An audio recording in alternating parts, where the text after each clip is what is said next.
हो तो ऐसा हो नहीं सकता। संसार में कोई भी वस्तु अयोग्य नहीं है। अनर्थम अक्षरम नास्ति नास्ति मूल मनोसदम अयोग्य पुरुषः नास्ति योजकस तत्र दुर्लभम। जैसे कोई भी अक्षर ऐसा नहीं है जो जिसका प्रयोग आप मंत्रों में न कर सके।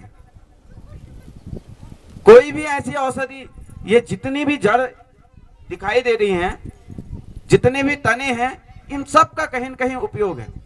पहले दिन हमारे आचार्य जी बता रहे थे, कलकत्ता का सेठ था, वो कह रहा था कि मुझे 2 कुंटल काफल चाहिए। मतलब कोई वो वैद्य जी होंगे, उनको पता है, उसका कुछ उपयोग कर रहे होंगे। अब हमें तो नहीं पता है ना। और ऐसे ही कोई भी पुरुष अयोग्य नहीं होता है। बस चाबी को घुमाने का है। कहां को घुमा रहे हो आप, यही है सबसे मुख्य। बंद कर रहे हो या खोल रहे हो, बस इसी में है सारा रहस्य। तो कथा में प्रवेश करें। हमने कल जो कथा सुनी थी, उसके आगे एक पांडुक नाम का राजा था जो अपने को भगवान सिद्ध करना चाहता था। तो काशीराज उसको जो है और भड़का रहा था, अरे मित्र, अब तो सब लोग तुझे भगवान मानने लगे हैं, बस थोड़ा सा और एक कमी रह गई है। ये द्वारिकाधीश कृष्ण, इसको भी लोग भगवान कहते हैं। भगवान जब साक्षात धराधाम में है, उसके बाद भी नकली तैयार हो जा रहे हैं। अब भगवान अभी तो यहाँ है नहीं प्रत्यक्ष रूप से ना, अप्रत्यक्ष रूप से तो है। अब ऐसे में कोई भगवान पैदा हो जाए तो क्या आश्चर्य करना। अब जब जो है भगवान स्वयं इस धराधाम में थे, तब भी जो है नकली भगवान पैदा हो रहे थे। काशीराज ने उसको भड़काया, बोला वाह, ये द्वारिकाधीश अगर तुझे मान लेता है तो तू भगवान पक्का हो गया। तो एक पत्र लिखा, भगवान से कहा कि भाई तुम नकली हो, मैं असली हूं। भगवान ने कहा ठीक है, फिर मैं आपसे मिलने आ रहा हूं, भगवान जी से मिलने जाऊंगा मैं। तो वहां जाकर के जब भगवान वहां गए, तो वो तो वैसे ही डर गया था और उसने खटका दबाया। इतना चिंतन उसने भगवान का किया था, खटका दबाया तो उसका गरुड़ आ गया। दूसरा खटका दबाया, सुदर्शन चक्र आ गया। सब नकली बनाए थे उसने। भगवान ने उद्धव जी से कहा, देख उद्धव, चाहे कुछ भी हो, इसने हूबहू मेरी नकल कर दी। अब मुझे जैसे बनने में इसने मेरा चिंतन तो किया ही होगा ना, मोक्ष तो इसको भी मिलना ही चाहिए, मेरे बारे में सोचा इसने। तो भगवान ने सुदर्शन चक्र को आज्ञा दी और उसका वध कर दिया। और उसके साथ जो काशी राज था, उसका भी भगवान ने वध किया। उसके बाद युधिष्ठिर जी को यज्ञ करना था, उससे पहले जरासंध को जीतना था। भीम को ले जाकर के जरासंध को मारा। उसके बाद जब यज्ञ हुआ, यज्ञ में अग्र पूजा की बात आई, राजसूय यज्ञ हो रहा था, अग्र पूजा की बात आई, तो सहदेव ने भगवान का नाम रखा कि भगवान कृष्ण को अग्र पूजा में स्थान मिलना चाहिए। तो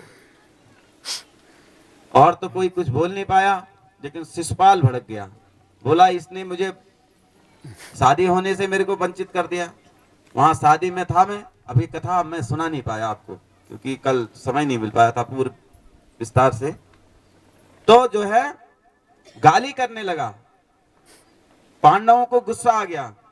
भगवान ने कहा खबरदार, ये दोनों भाइयों का मामला है, क्योंकि वो मौसी का लड़का था भगवान के।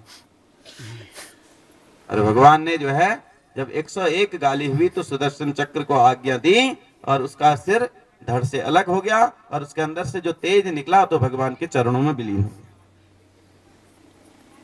मानो भगवान 100 गालियों तक भगवान ने माफ किया। भगवान कहना चाह रहे हैं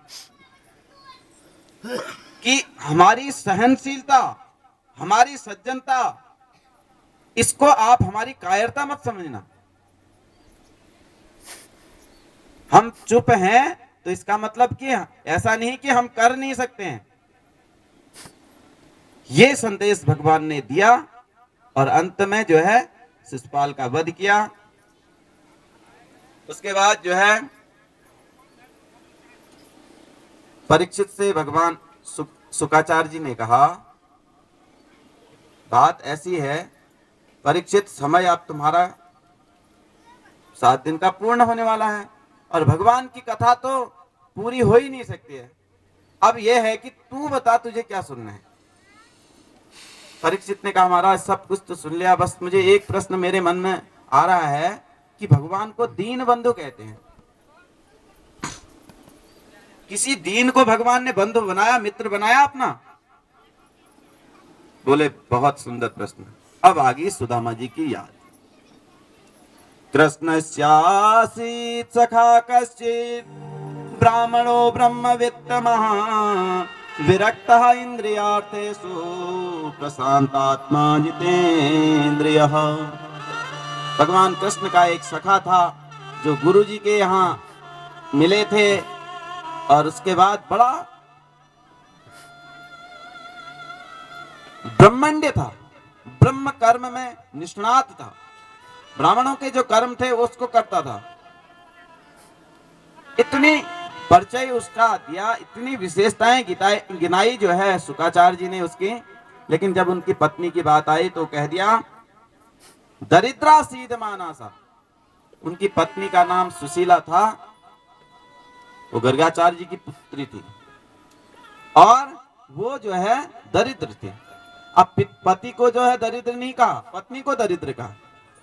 महाराज पति जो दरिद्र नहीं कहा, पत्नी को दरिद्र क्यों कहा? तो उसका कारण यह है, शास्त्रों के अनुसार दरिद्र कौन है? कोवा दरिद्रो ही विशाल तृष्णा, जिसकी तृष्णा इच्छाएं जिसकी अनंत है वो दरिद्र है। वरना पति अगर मास्टर है तो पत्नी वैसे ही मास्टर नहीं हो जाती है, पति डॉक्टर है तो पत्नी वैसे ही डॉक्टर नहीं हो जाती है, और पति जो है डाकिया है तो पत्नी को क्या कहेंगे? अब सोच लेना आगे को। अब बात आई, एक दिन ब्राह्मण देवता कहीं गए थे तो एक दूसरे ब्राह्मण द्वार पे आए, बोले भिक्षाम देहि। अब सुशीला बाहर निकली, बोली महाराज अभी हम भिक्षा देने के लायक नहीं हैं। क्यों, क्या हो गया देवी? बोले महाराज हमें सूतक लगा है,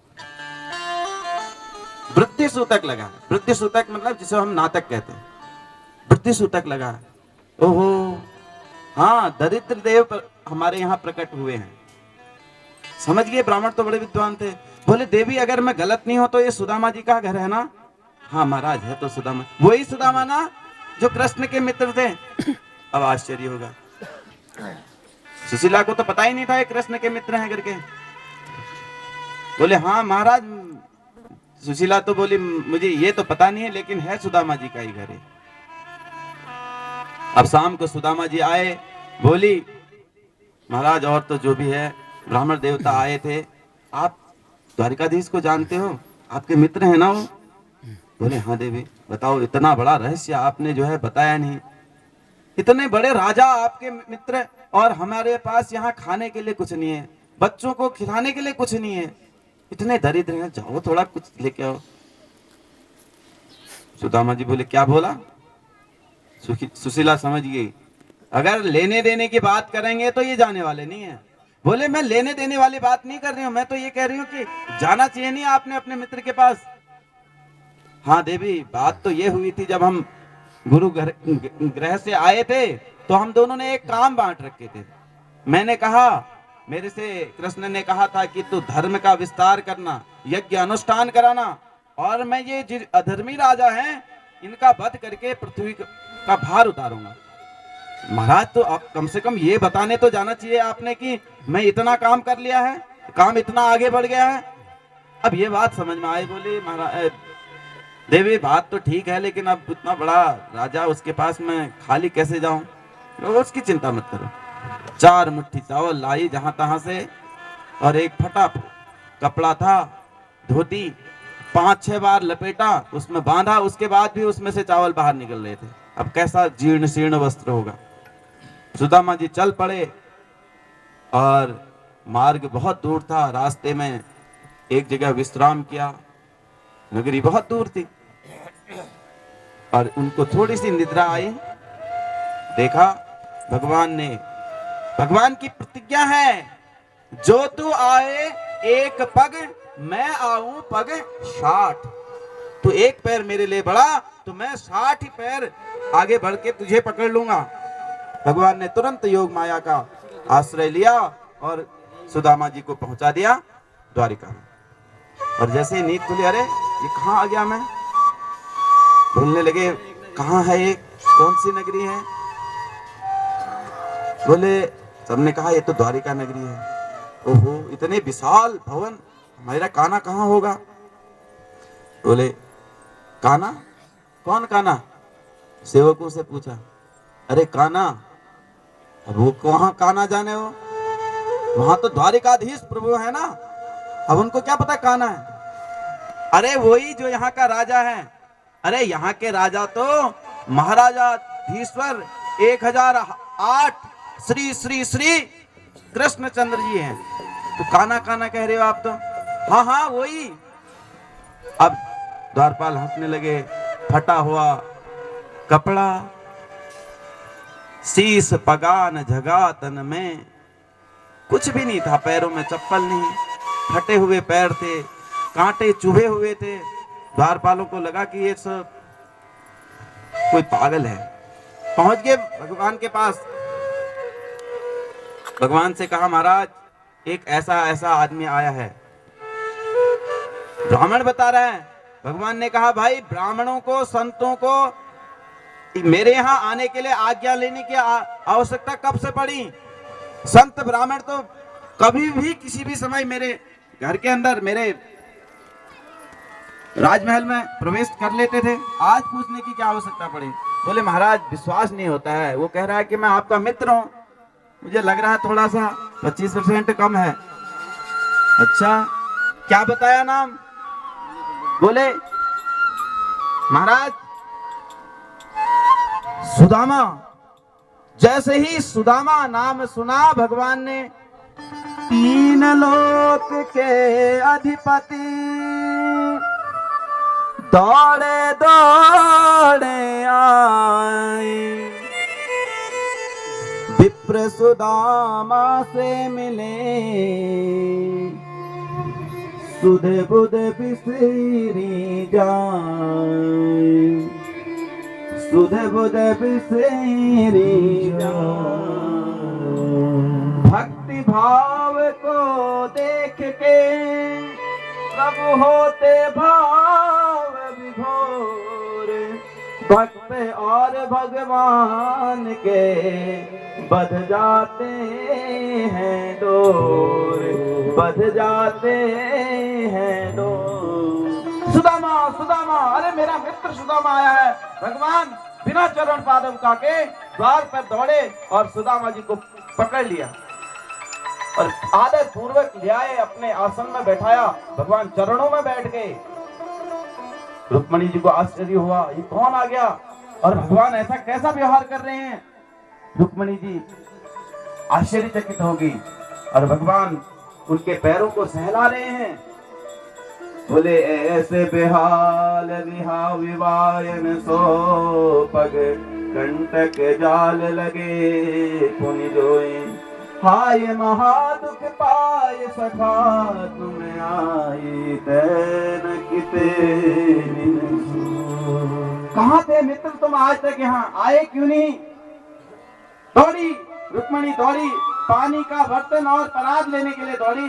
जब तक वो आती है तब तक भगवान ने अपने आंसुओं से जो है पूरे चरणों को धो दिया। अपने दुपट्टे से भगवान उनके पैर को पोंछने लगे।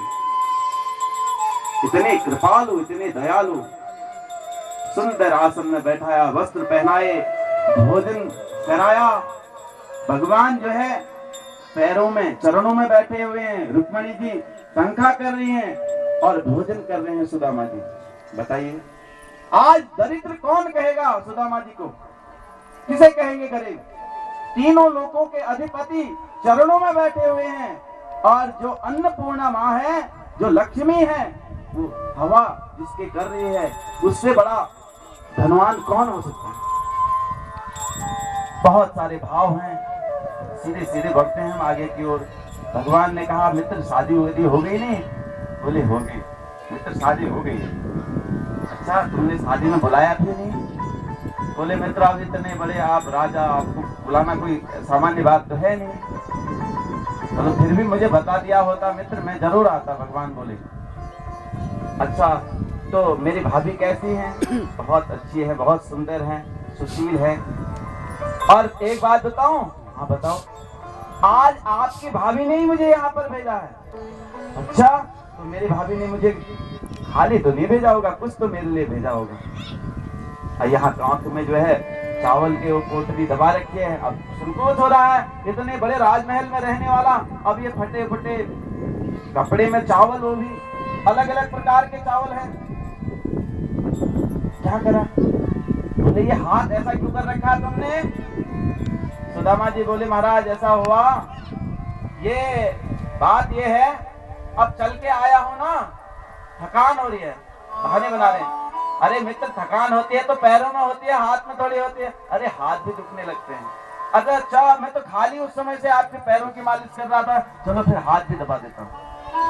और भगवान ने जैसे हाथ दबाने पकड़ा और पोटली आंख में जो दवाई हुई थी उसको ले लिया। अच्छा, तुम्हारे बचपन की आदत गई नहीं? तुमने वो गुरुजी के पास भी ऐसा ही किया था। मेरी भाभी ने मुझे भेजा है, अब तुम अकेले खाने के लिए सोच रहे हो। मित्र, ये गलत बात है, ये गलत बात है, ऐसा नहीं करना चाहिए आपको। भगवान ने पोटली खोली और एक मुट्ठी उस चावल को खाया और एक लोक का राज्य सुदामा जी को दे दिया। और दूसरी मुट्ठी जैसे ही खाने लगे, रुक्मणी जी ने इशारा कर दिया, महाराज क्या करोगे? परिवार बहुत बड़ा है, कहाँ रहोगे फिर? सारा जब इन्हीं को दे दोगे तो अब तुम्हारे लिए क्या बचेगा? भगवान ने कहा, रुक्मणी ऐसा करो, इसे ले जाओ भंडार में, ले जाना, मिला देना और सबको ये प्रसाद बांट देना। अब सुदामा जी सोच रहे हैं ये सब कुछ तो ठीक है, गहने हने तो पहना ही दिए हैं, अब ये कुछ दे देता तो ठीक है, नहीं भी देगा तो इन्हीं को भी बेच के मेरा काम चल जाएगा। अब भाव तो और भी बहुत सारे हैं इसमें। भगवान ने कहा, अब सुदामा जी बोले, अब मैं तो चलता हूँ, अब बहुत तुम्हारी भाभी इंतजार कर रही होंगी, वहां बच्चे भी इंतजार कर रहे होंगे। बोले मित्र ठीक है जाओ। अरे सेवको आओ जरा, सुदामा जी के वस्त्र लेके आओ जो पहन के आए थे। अरे वो वस्त्र भी उतरवा लिए। जो माला थी, मित्र ये माला यहीं रख जाओ, रास्ते में चोर डाकू मिलेंगे तो कहीं खतरा हो जाएगा, माला भी वापस। सुदामा जी सोच रहे हैं ये है तो बड़ा खराब आदमी, मन का तो मुझे अच्छा नहीं लगा, लेकिन सेवा बहुत की है इसने मेरी। अब वहां से विदा लेके चल दिए। गए रास्ते में सोच रहे हैं सुदामा जी, वैसे तो बहुत सेवा की मेरी, ऐसा कौन करता है आजकल, लेकिन दिया कुछ नहीं है। और एक चीज और भी सोच रहे हैं सुदामा जी, सोच रहे हैं जो जन्म का दरिद्री है ना, उसको इकट्ठा अगर धन मिल जाए ना तो पागल भी हो जाता है। मेरा मित्र सही किया, उसने मुझे कुछ नहीं दिया। पागल हो जाते हैं ना, कुछ नहीं था, आपने जो है पद दे दिया उसको, किसे मंत्री बना दिया या कोई विधायक बन गया, कुछ हो गया। उसने तो पैसे देखे ही नहीं थे, अब वहां से जो है 5 करोड़ की धनराशि आई। वो तो पहले अपना ही करेगा, वो पागल नहीं होने के काम हुए, देखा ही नहीं है उसने। तो ऐसा ही सुदामा जी कह रहे, बहुत अच्छा किया मेरे मित्र ने, कुछ नहीं दिया, देना भी नहीं चाहिए। अरे हम दरिद्री हैं, ऐसे ही सही रहेगा। अब पहुंच गए अपने घर में, देखा तो झोपड़ी है ही नहीं यहाँ पर। कहाँ गई झोपड़ी? सुदामा जी मन ही मन शंका भी करते हैं, समाधान भी कुछ, यार कहीं ऐसा तो नहीं हुआ होगा कोई राजा, मैं यहाँ से गया, किसी राजा को मेरी जगह पसंद आ गई हो और उसने मेरी झोपड़ी फेंक करके यहाँ पर महल बना दिया हो। ओहो, अब मैं कहाँ रहूं? अरे अपना तो मैं कहीं भी रह लूंगा, लेकिन मेरी ब्राह्मणी कहाँ होगी, मैं अब उसको कहाँ ढूंढूं, बच्चे कहाँ होंगे मेरे? अब मन ही मन सोच रहे हैं बेचारे, ये तो और भी परेशानी में पड़ गया, जो था वो भी नहीं रहा। इतने में सेवकों ने देख लिया और रुक्मणी और सुशीला जी को बता दिया। सुशीला जी ने झरोके से देखा, रे स्वामी लाओ आरती की थाली तैयार करो। आरती, सोने की थाली में आरती तैयार की और अब गए रास्ते में, वो खड़े हैं सुदामा जी, किनारे हो गए। अब सारा झुंड उधर ही को जा रहा है, वो और किनारे हो रहे हैं। अरे देवी क्या कर रहे हो? जहां मैं जा रहा हूँ वही आ रहे हो। अरे महाराज आप ही की तो आरती। कौन है आप? बोले आप कौन है देवी? मैंने पहचाना नहीं है। वाह महाराज, है बहुत ही मानना पड़ेगा आपको। मित्र से मिलने गए, पत्नी को भूल गए, अपने बच्चों को भूल गए।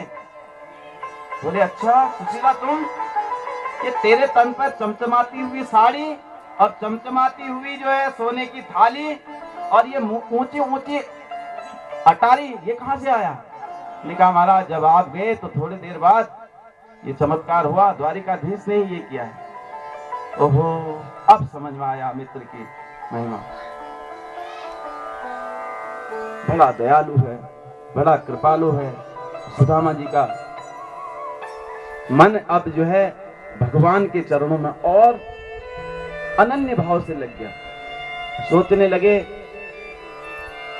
मित्र को ऐसा ही होना चाहिए, किसी का एहसान। भगवान को लगा मैं सामने दूंगा तो इसको नम्र झुकना पड़ेगा। अरे मित्र को मित्र के सामने झुकना नहीं चाहिए, झुकाना भी नहीं चाहिए, और मैं इसको सामने से कुछ दूंगा तो ये जरूर झुकेगा। तो किसी भी काल में ये संभव नहीं है, सही भी नहीं है। तो एक बार जो है कुरुक्षेत्र में भगवान अपने ब्रजवासी सभी मित्रों के साथ रहे, वहां पर 3 महीने तक रहे। और उसके बाद जब घर आए, भगवान को लगा कि द्वारिका में जो मेरे यादव हैं मित्र, जो मेरे परिवारी जन हैं, इनमें घमंड आ गया है और ये पृथ्वी में भार बन जाएंगे। इसलिए संत के द्वारा एक श्राप उनको दिला दिया। और एक दिन भगवान ने नारद जी को बुलाया, अपने माता पिता वसुदेव और देवकी को ज्ञान दिलाया, अध्यात्म योग का ज्ञान दिया, नवयोगेश्वर और जनक जी के माध्यम से। जनक जी ने प्रश्न किया, नवयोगेश्वरों ने उनका उत्तर दिया। उसके बाद भागवत धर्म का सारांश समझाया। प्रथम स्कंद द्वितीय स्कंद की कथा बताई। प्रथम और द्वितीय स्कंद में जो है श्रोता वक्ता के अधिकारों की है, तृतीय में जो है सर्ग, फिर चतुर्थ में विसर्ग, स्थान, पोषण, मनवंतर, कोटि और ये निरोध, आश्रय, ये सब कथाएं बताई जो हमने सुनी। उसके बाद उद्धव जी के कहने पर जो है भगवान ने दत्तात्रेय के 24 गुरु का यहाँ पर उल्लेख किया। 24 गुरु में देखिए दीक्षा गुरु एक से लेंगे, दीक्षा गुरु हमारा एक ही होगा, लेकिन शिक्षा गुरु आप कितने भी बना सकते हो। शिक्षा आप किसी से भी ले सकते हो। तो पृथ्वी से क्षमा की शिक्षा ली, वायु से समानता की, जहां गंदगी हो या जहां पर खुशबू हो सब में समान भाव से बहती है। जल से कि स्वयं भी स्वच्छ रहो और जो है औरों को भी स्वच्छ करो। अग्नि से जो भी मिला उसको भस्म कर दिया। चंद्रमा से सबसे बड़ी चंद्रमा से सबसे अच्छी शिक्षा ये ली कि महाराज पूर्णिमा जो है यौवन का है और अमावस्या उसकी मृत्यु का समय है। ठीक है, तो क्या करना है, मृत्यु का समय आ जाए तो अपने तैयारी पूर्व में कर लेनी चाहिए, पहले ही मृत्यु के लिए तैयार हो जाना चाहिए। महाराजा भोज की यहाँ पर कथा आती है। उन्होंने ये कहा कि जब मैं मर जाऊं तो मेरे दोनों हाथ फैला देना, और हाथ फैला करके मुझे जब मेरी शव यात्रा निकले तो एक हाथ को सफेद लगा देना कुछ और एक हाथ में काला लगा देना। तो सब ने कहा ऐसा क्यों? उनने कहा सभा में ये समाचार जाना चाहिए, मेरे जो भी प्रजाजन है वो ये समझें कि इतना बड़ा राजा जब मर रहा है तो मरने के बाद दो खाली हाथ में, एक सफेद हाथ में पुण्य और काले वाले में पाप, अपने पाप और पुण्यों को ही लेके जा रहा है, ऐसी शिक्षा दी। उसके बाद जो है सूर्य से समानता का भाव, कबूतर से ज्यादा मोह न करना, अजगर से कि जो मिल गया खा लेना और बहुत ज्यादा वो मत करना है। पतंगा को देख करके यह है कि किसी के ऊपर आसक्त नहीं होना है, मधुमक्खी से ज्यादा संग्रह नहीं करना चाहिए। सबसे उनने शिक्षा ली। छत्ता तोड़ने वाले से कि बहुत सारा आपने जीवन पर्यंत खूब कमाया और उसके बाद कोई और लेकर आकर के उसको ले जाता है ना। हाथी से ये शिक्षा ली कि आसक्ति किसी की नहीं होनी चाहिए। हिरण से है कि किसी का मधुर संगीत सुन करके मोहित नहीं हो जाना चाहिए। मछली से जो है रसयुक्त जिह्वा के कारण मछली फंस जाती है, कांटा डालते हैं ना तो मछली फंस जाती है। तो ऐसे किसी और वैश्या से भी शिक्षा ली। क्या शिक्षा ली? कि रात रात भर जागती है, यदि वही रात रात भर भगवान के लिए जागती तो उसका उद्धार